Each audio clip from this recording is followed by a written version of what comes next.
downstairs. Yeah. So, Krishna has fulfilled the desire of the devotees. And then it is our turn to fulfill the desire of Krishna. And that is the relationship that Krishna extends himself out of his causeless mercy. And then suddenly we find ourselves in the middle of spiritual life and we think, did I really want all this? But somehow or other, this is Krishna's arrangement. He gives us a little more mercy than we actually wanted. And then, when we deal with it, then he forces us to grow in our surrender. And that is spiritual life, because Krishna is a person. Krishna, it's not that Krishna is impersonal. Impersonal calamity thou hast moved, absolute is sentient, thou hast proved. Srila Prabhupada wrote, the absolute is sentient, so a personality. Therefore Krishna has a personal agenda. Personalities all have personal agendas, if you didn't know yet. Everybody has a personal agenda. Sooner or later you'll find out. So Krishna also has a hidden agenda.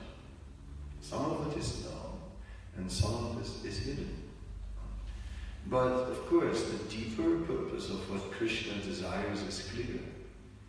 Krishna, somehow or other, is making arrangements to reawaken the love in the hearts of all the conditioned souls, and to somehow or other bring all these conditioned souls back to their original state of serving him in unalloyed love, not serving him out of duty.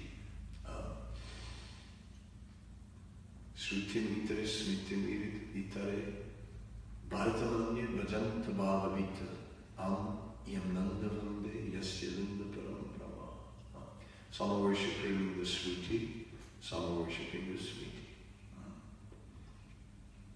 And others are worshipping the itihasas, such as the Mahabharata. But it's that all are doing so out of fear. But I'm worshipping Nanda Maharaj, in the courtyard of whose house the Absolute Truth is playing like a child. So this is the platform of pure bhakti. It goes beyond fear. Fear means we worship from an attached platform. When we are attached to this world and the things we want to attain in this world, then naturally our worship becomes mixed with such desires. And then we pray, oh Lord, let there be peace. Oh Lord, let there be rain or no rain.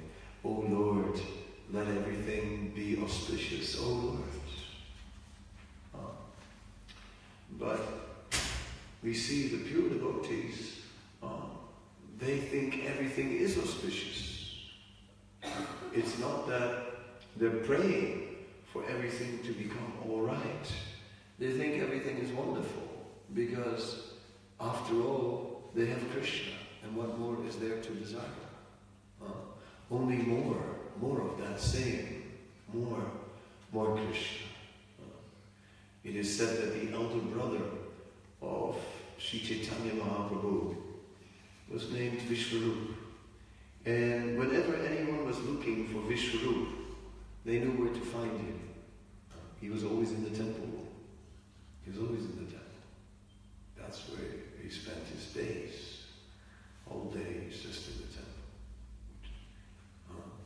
And if he wouldn't be in the temple, then he went out to go to the Bhagavatam class of the Pietermaritzburg. Otherwise he would be in the temple.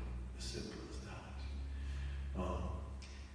Just a few days ago, we were commemorating the disappearance day of His Grace Vibhu Chaitanya Prabhu, the original disciple, after who I named our Durham Temple president.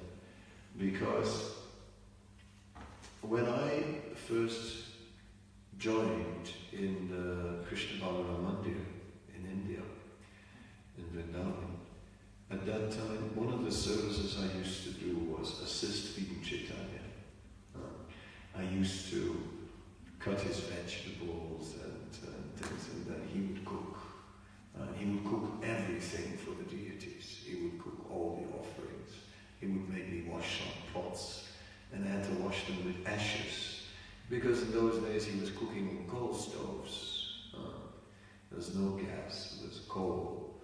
So he was cooking on coal stoves. So it was very smoky before the coal was finally on, so I also had to make fires for him. Of course, we did have an electric fan which you put on the coal to make it burn, as you know, that's the old system. But too much dunga, too much smoke. Anyway, we managed to somehow or other get the fire going, and then the ashes would be used for cleaning the pots. And I didn't have a brush. I had some little piece of rope, little bundle of rough rope, and that was used to serve as the brush. Old system. But it worked, and it was nice to see how the old system actually also worked, how it was possible to live with all these artificial things, like this kind of soap washes cleaner than clean, and meanwhile pollutes the rivers and everything else. So it was nice to see that it was possible to live in a simple way. Of course, coal was already not so simple anymore. It was no longer cow dung and wood. But we had other kitchens also where we would cook on cow dung and wood. And he also had actually a little wood stove on the side. But he preferred the coal because it was constant. Didn't have to bother with it so much. Because he was cooking so many preparations. Anyway, Vibhu Chaitanya, he used to go from his room to the kitchen, and from the kitchen to his room. And that was it. He never, once Srila Prabhupada said, everything is within the gates of the Krishna Balaram Mandir. He said, there's no need to go out. There's no need to go outside. And Vibhu Chaitanya actually lived that. From the day he came, he never went out. He just didn't go out.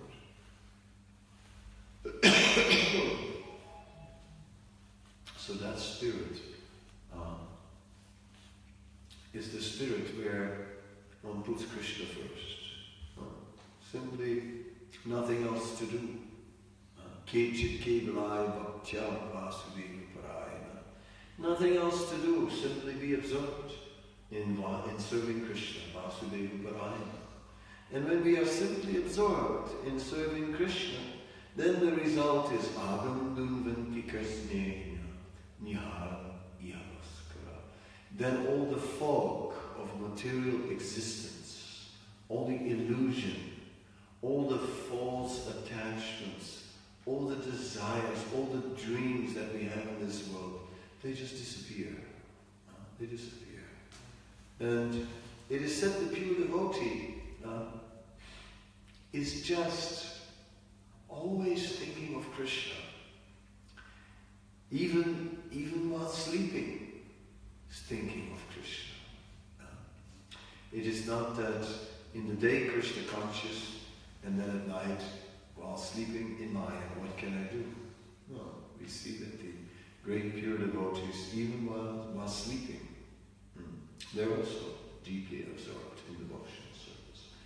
So this movement is meant for this purpose. There's no other purpose of the Hare Krishna movement. The Hare Krishna movement is not a movement which is meant to to add a spiritual dimension to life, to sort of fulfill that need. You know, we all have our needs in terms of our personal desires. And then, after all that, then we also have some spiritual needs. And then how nice it is that there's the Hare Krishna movement, because it provides so nicely. No, sorry, it's not an addendum, as they say. It's not an addendum. It is Krishna. It is meant that Krishna becomes the priority in our life. That is the purpose of Lord Chaitanya. That is what happened amongst his associates. They would only talk about Krishna. They were householders. The majority were all householders. Somehow or other, Nimai also began as a householder, but at one point, at age 24, took sannyas. But most did not take sannyas. They were householders. But they were very transcendental householders. They were very eager to serve Krishna. So, Srila Prabhupada, when he came to the Western world, he also set a very high standard. A very high standard of worship, a very high standard of surrender, of preaching. And Prabhupada used to say, there's not much difference between the brahmacharis and the grihastas. There wasn't. At that time there wasn't, because they were both basically working full-time for the temple. But anyway, times have changed. But still, this movement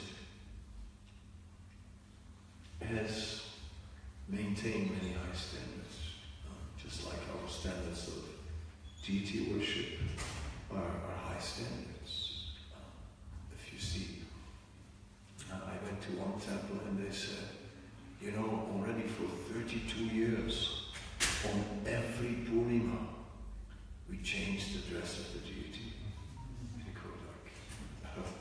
Every Purnima, changing the dress. Oh, I see. I guess in ISKCON that would be inconceivable. Because Srila Prabhupada taught us, no, Krishna is a person. He's the Supreme Personality of Godhead, and therefore he should be treated like a person. He has a need, and in Vrindavan, that is the mood. We see that in the winter, the deities, they get some socks.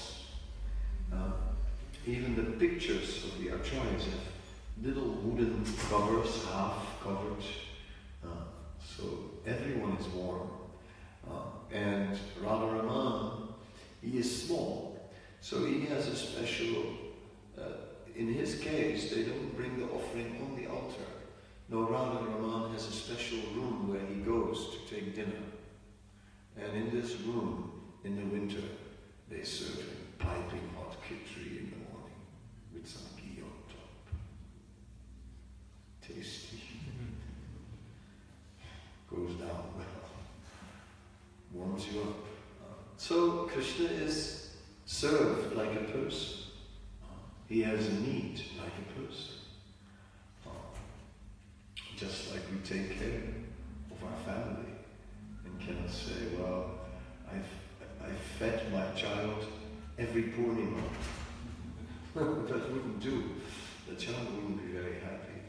So I changed the dress of my child. My child gets clean clothes every Purnima. The child. Nice. It's that one, right? Especially before Purnima, it would be easy to smell which child it would be. So anyway, we are serving Krishna as a person, the Supreme Personality of Godhead. It is simple, but very involved. Very involved. But But that was also the standard among Sri Chaitanya Mahaprabhu's associates. They were also worshipping deities at home. In India, there are many families who have deities that have been in the family for a long time, sometimes hundreds of years. And one family, Srila Prabhupada was speaking about one family, the Goenkas, and he was saying that they had deities in the family, and the custom was that the grandmother, she had made a system that anyone who would not go to Mangalarti would have to pay a fine. And she was keeping the accounts, of the fines they had to pay. They had to pay serious fines. Anyway, she was a tough grandmother. But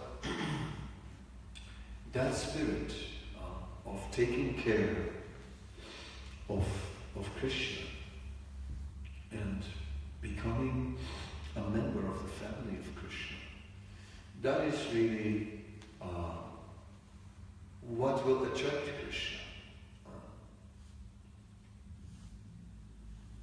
It's not that we are performing spiritual life to attract Krishna's mercy.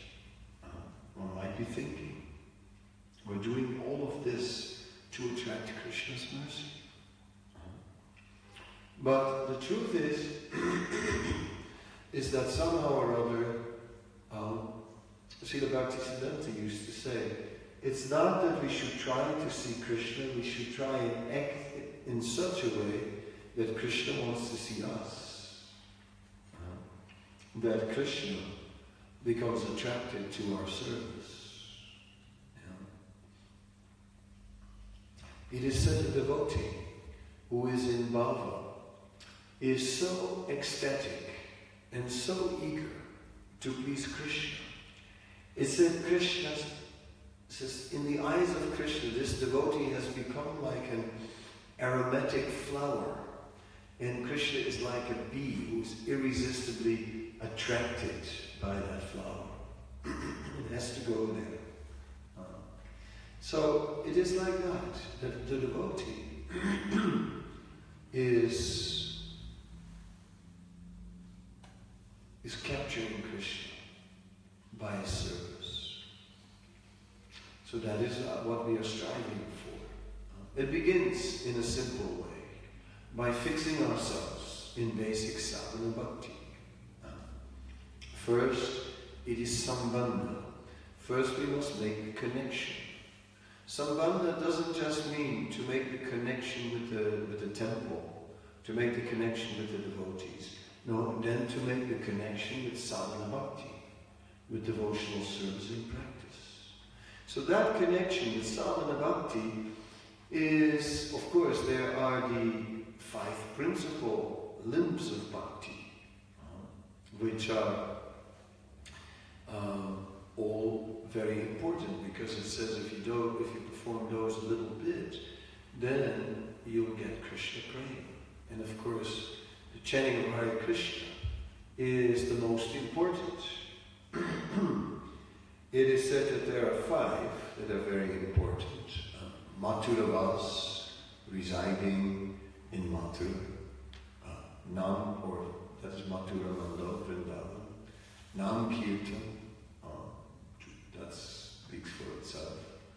Bhagavat Sravan, to hear Srimad Bhagavatam. Also Bhagavad Gita is also Bhagavat.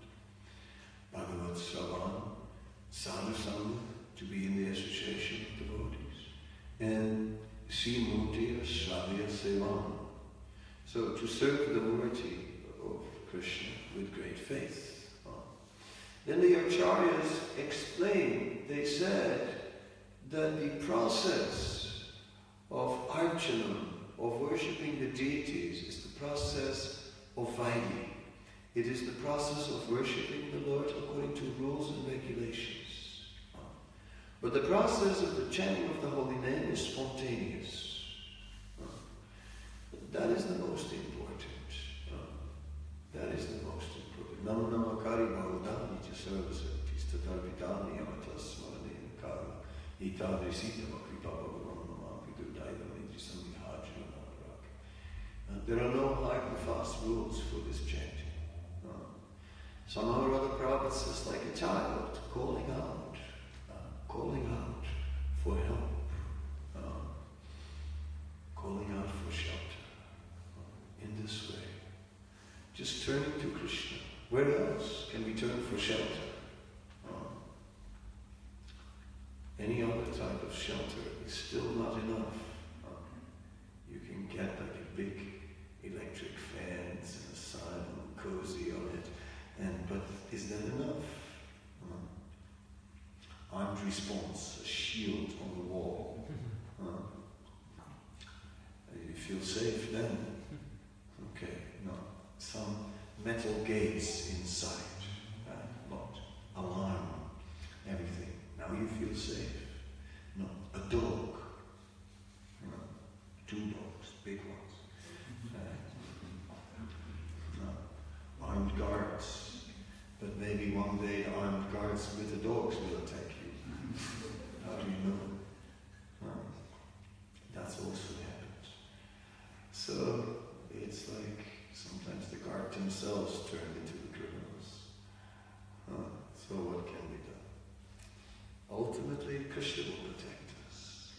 And that's our only there will we find peace of mind. If we chant, we see that in the past, great sages would go into forests where there were tigers and pythons and all kinds of intense animals. And they would just go there in the jungle and stay there. Who's ready for that? So, in one sense, it is made easy.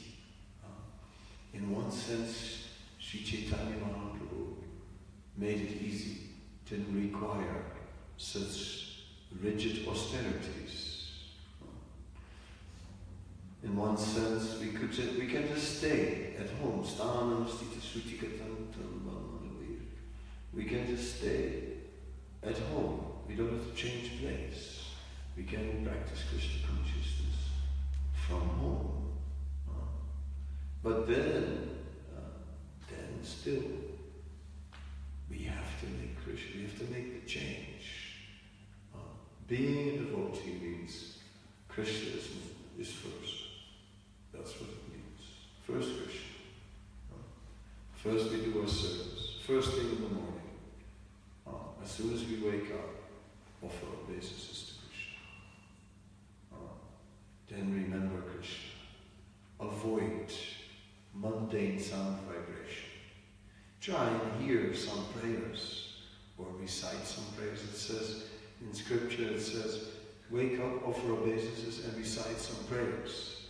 Then take bath and put tilak and all these things. Nowadays, instead of reciting prayers, you can push a button on your phone and hear something. So we don't even have to do it ourselves. The machine will do it for us. That's already easier. Somehow or other. But that is the standard. That is not like some special recommendation. But that is the standard. There is one difficulty that came about in the Hare Krishna movement.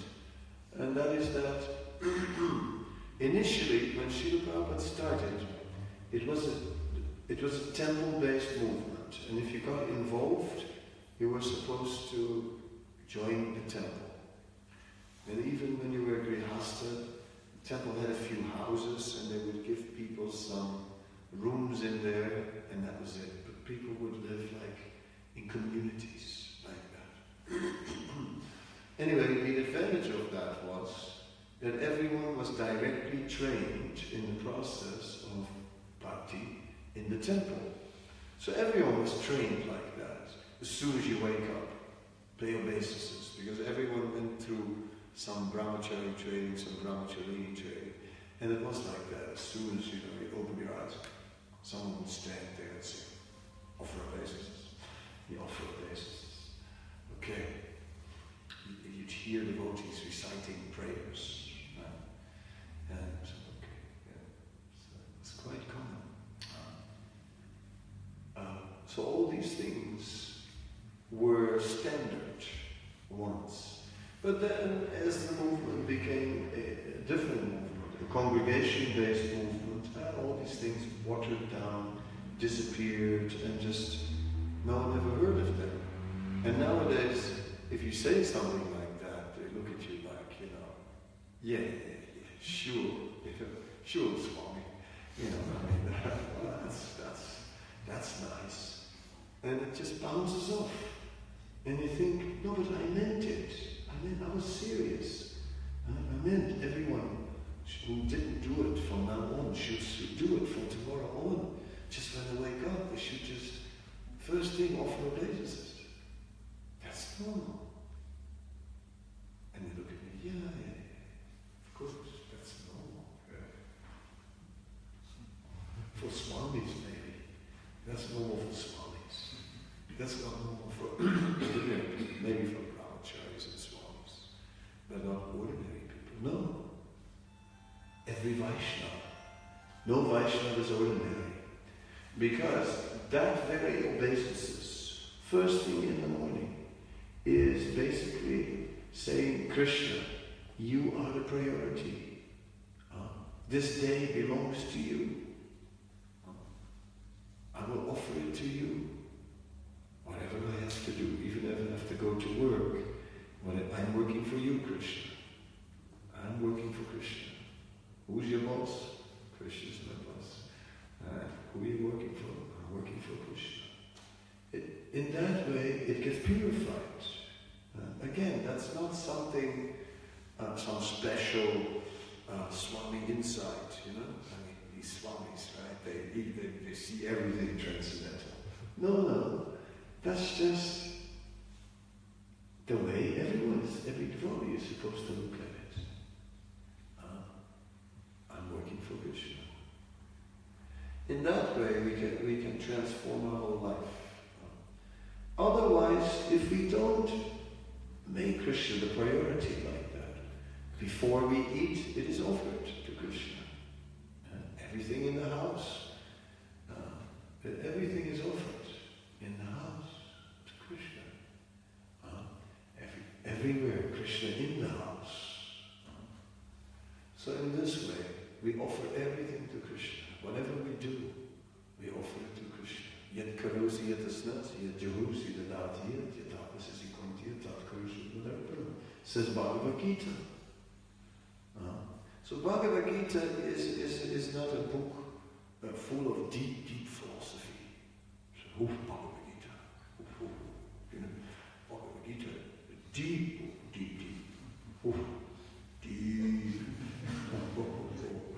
Very deep. Philosophy, heavy philosophy. Yes. No, the Bhagavad Gita is basically telling us what to do. It's about what we're supposed to do. That's it. So if the Bhagavad Gita says, yet karosi, yet asnasi, yet jehusi, dadasi, whatever you do, you should do it as an offering to me, then, me, whatever I do, yes, whatever. In this way, we can fulfill the purpose of human life. And that is what this movement is meant to be. So time is flying, and I don't have a helicopter back, so I'm already beginning to think about the way back, because it's an hour drive and tomorrow is another day. So I'm going to wind it up now. So I try to sort of set the norm, so to speak. I I guess my talk was about the norm. And the norm means what is normal. That is the norm. The norm is what is actually should be normal. But somehow or other, maybe that culture has been lost a little bit. That culture of really making Krishna priority. But then, Prabhupada says, Te samdevanukam pratham aham ajnanajam tamaha. It says when you don't listen to the instruction of the spiritual master, then nasyami atmabhavastu jnananipena pasvata. Then Krishna is hiding within our consciousness. He's there all the time, he's hiding within the consciousness. And then Krishna, if we don't learn by hearing, then Krishna will make arrangements, external arrangements for us to learn, whatever these are. Well, I don't know about that. Better learn by hearing. So somehow or other, hearing means to make. It says Kanista, Adhikari, he is weak in following the scriptures, and the Madhyam is one who lives strictly by the scriptures. So this is really what we have to be, somehow or other, to make our movement a success. Then we have to come up to that level. When I see this temple, I think very nice. And then I think, and where are the people that are going to look after it? That's what I'm thinking. So then I'm thinking that it has to be you, because you are here. It can't be anybody else then. So it has to be you. No one can say he's too old. No one can say he's too young. No one can say he's... Because Krishna will carry what we lack. Ananyas chintiyantam yejana paripasate tesam javittanam yogsena. Krishna will carry what we lack and preserve what we have. So if we make that endeavor for Krishna, then the impossible will become possible. And to me, it looks like it's going to take that kind of effort to really make this temple a great success. Somehow or other, I think Krishna tricked the devotee of Pietermaritzburg into making a beautiful temple. And now they will have to make a beautiful sacrifice to make it all happen. I'm honest with you. That's what I think when I see all of this. So any questions, any comments?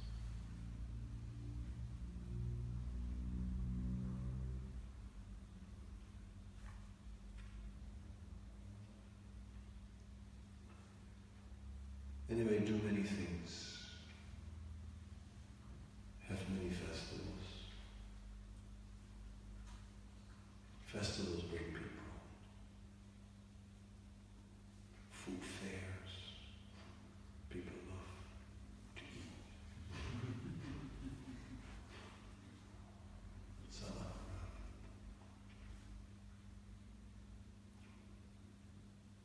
Make it alive.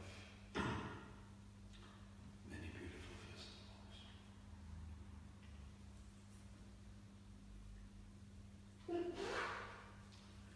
But it begins with us making Krishna the priority in our life. So I thank you for letting me say all these things.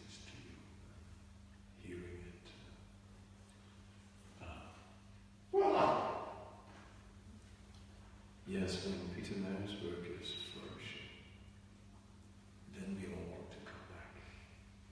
In the beginning there was the announcement, we hope that Kanana will come back.